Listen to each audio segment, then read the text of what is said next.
ধন্যবাদ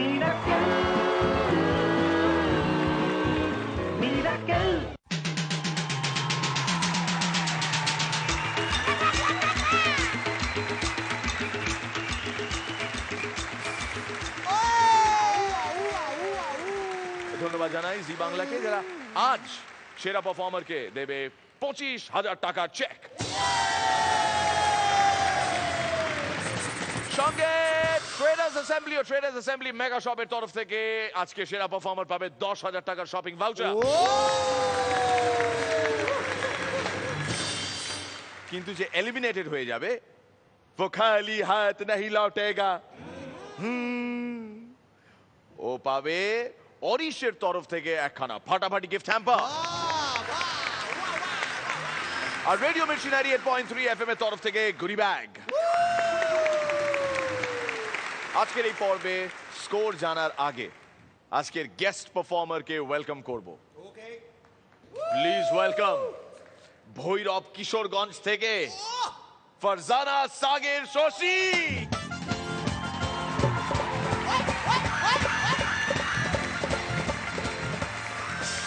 ভাইয়ারা কেমন আছো? আমিও ভালো। সার্কাসে 20 ফুট চওড়া সাপ প্রদর্শনী চলছিল। গ্রামে সবাই গেল সাপ দেখতে। আমার করিম চাচা তার 20 জন ছেলে মেয়ে নিয়ে গেল সেই সার্কাসে। সার্কাসের টিকিট জন প্রতি 30 টাকা। চাচা ভাবলো এতগুলা বাচ্চা কাচ্চা নিয়ে আসছি, টিকিটের তো দাম, একটু দামাদামি করি। চাচা দামাদামি করতেছিল আর এই দৃশ্য খেয়াল করলো সার্কাস কর্তৃপক্ষ। সার্কাস কর্তৃপক্ষ আয়সা চাচা সহ চাচার ছেলে মেরে বিনা পয়সায় ভিতরে ঢুকতে দিল। 10 মিনিট পর ঘোষণা দিল মাত্র 30 টাকায় 20 সন্তানের বাবাকে দেখুন। চাচা তো ভাই শান্তকে পরীক্ষার হল থেকে নকল করার অপরাধে ক্লাস শিক্ষক কান ধরে হেড স্যারের রুমে নিয়ে গেলেন। স্যার এই বদমাশটা না নকল করতেছিল। তা কি নকল করছিল সেটা এনেছেন? জি স্যার, পরীক্ষায় আসছে মানুষের বুকের পাঁজরের হাড় কয়টা, আর এই বদমাশটা কি না শার্ট খুইলা গুনতেছিল।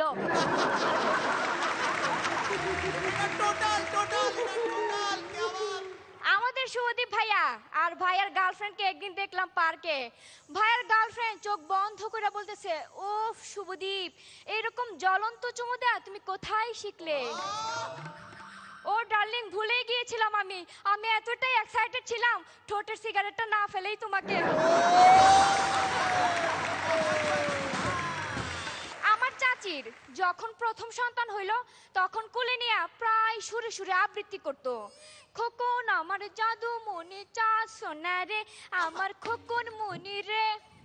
এইবার 1 যুগ পর চাচির যখন 13 নাম্বার সন্তান হইল, হারামজাদারা আমার জাইলা মারলে তোরা আমার চোখের সামনে তো সর। চাচা গেল অফিসে, স্যার আমার বেতন বাড়াই দিতে হইব, সামনে ঈদ। দেখুন করিম সাহেব, আপনি এখানে মিছামিছি বকবক করবেন না, যান আপনি কাজে মনোযোগ দেন, আপনার বেতন বাড়ানো হবে না। স্যার আমার বেতন বাড়াইবেন না? ঠিক আছে, আমি অফিসের সবাইরে বইলে বাড়াইবো, স্যার আমার বেতন বাড়াইয়া দিয়েছে, স্যার আমার বেতন বাড়াইয়া দিয়েছে। আমার করিম চাচা অজপাড়া গায়ে যাত্রার আয়োজন করলেন। সেই যাত্রায় চাচা পাঠ করবেন রামের ভূমিকায়, আর চাচার বন্ধু গণেশ পাঠ করবেন লক্ষণের ভূমিকায়। যথারীতি যাত্রা শুরু, চাচা ডায়লগ দেওয়া শুরু করলো, যা লক্ষণ যা, তোর ভাবিরে বনবাসী নিয়ে রাখায়। কি কইতাছেন ভাইজান, বুঝবার পারতেছি না, আবার কোন। যা লক্ষণ যা, তোর ভাবিরে বনবাসী নিয়ে রাখায়। আরে বনবাসটাকে হিড়েই তো বুঝবার পারতেছি না, ভালো করে কোন, ভাবিরে কই নিয়ে রাখামো? লক্ষণ আর দেরি করিস না, তোর ভাবিরে আপাতত স্টেজের পিছনে নিয়ে রাখা। আমার চাচা আর চাচি একদিন রাস্তা দিয়ে হাইটা যাইতেছিল। হঠাৎ চাচা দেখলো এক জোড়া কবুতর। চাচা চাচিরে দেখা কইলো, দেখো দেখো দাম্পত্য কাকে বলে। চাচি শুধু চুপচাপ দেখলো, কিছু কইলো না। সেই রাস্তা দিয়ে ফেরার পথে চাচা আবার দেখলো সেই জোড়া কবুতর ঠোঁটে ঠোঁট লাগিয়ে বাক বাকুম কইরা হাঁটতাছে। চাচা আবার কইলো, দেখো দেখো ভালোবাসা কাকে বলে শেখো, তোমার কাছে তো খালি ক্যাট ক্যাট ক্যাট ক্যাট। এবার সাসি বুড়ো ভাম ভালো করে চোখ মিলা দেখো, আগের বার ছিল একটা গিরিবাস, এবার একটা লক্কা কবুতর। Total technical. সিকে মির্দা, হ্যাঁ। ছোটবেলার অভিজ্ঞতা বড় হওয়ার পরে অনেক কাজে লাগে। এই তো 70 বছরের এক দাদু সেই দিন তার নাতিকে কোলে নিয়া, দাদু সুনামনি করস, দাদু সুনামনি করস, এইরকম ভাবে 5 মিনিট যাওয়ার পরে, ওই তোরা কে কোথায় আছিস একটু দাঁড়া, আমি একটু সাইডে আসি।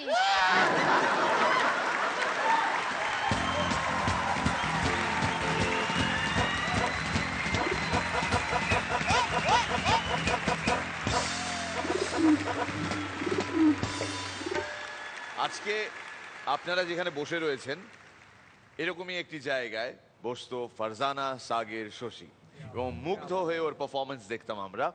আজকে আরো অনেক গুণ মুগ্ধ হলাম ওর পারফরমেন্স দেখে। রনিদা, শ্রীলেখা আর পরান্দাকে জানিয়ে রাখি, ইতিমধ্যে ম্যাডামের অনেক প্রতিপত্তি হয়েছে।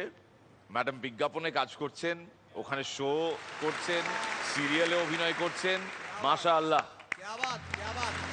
তোমায় দেখে খুব ভালো লাগলো, তোমার পারফরমেন্সও সবসময় ভালো লাগে। আরো ভালো হোক তোমার, আরো সাফল্যময় জীবন হোক। শ্রীলেখা, স্ট্রবেরির মতো লাগছে তোমাকে দেখতে। ভীষণ এনজয় করেছি Shashi. I wish you all the very best. তুমি অনেক দূর অবধি যাও, অনেক বড় হও, ভালো থেকো। পরান্দা, দীর্ঘ 1 বছর কয়েক মাস এটা মনেই হচ্ছে না যে বেরিয়ে গেছে, মনে হচ্ছে প্রথম তোমাকে যেদিন দেখেছিলাম সেইটাই যেন চলছে মনে হচ্ছে। এবং এর মাঝখানে তোমার যে জীবনের আরও পথ আরও এভিনিউ খুলে গেছে, জীবন আরও সুন্দর হোক।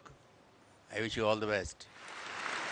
শশী, আমরা খুব এনজয় করলাম তোমার আজকের পারফরমেন্স এবং অরিজিনালি যে প্ল্যানটা ছিল সেটা একটু চেঞ্জ করছি। যিনি এলিমিনেটেড হয়ে যাচ্ছেন আজকের পর্বে, আমরা তার হাতে রেডিও মির্চির গুডি ব্যাগ দিত, এরকম একটা কথা ছিল। প্ল্যান ছিল, হ্যাঁ, কথা ছিল, কথা ছিল। আমাদের এত গুড লাগছে শশীকে দেখে যে আমরা চাই রেডিও মির্চির তরফ থেকে এই গুডি ব্যাগটি শশীর হাতে তুলে দিক আমাদের জাজরা। বাহ বাহ বাহ বাহ।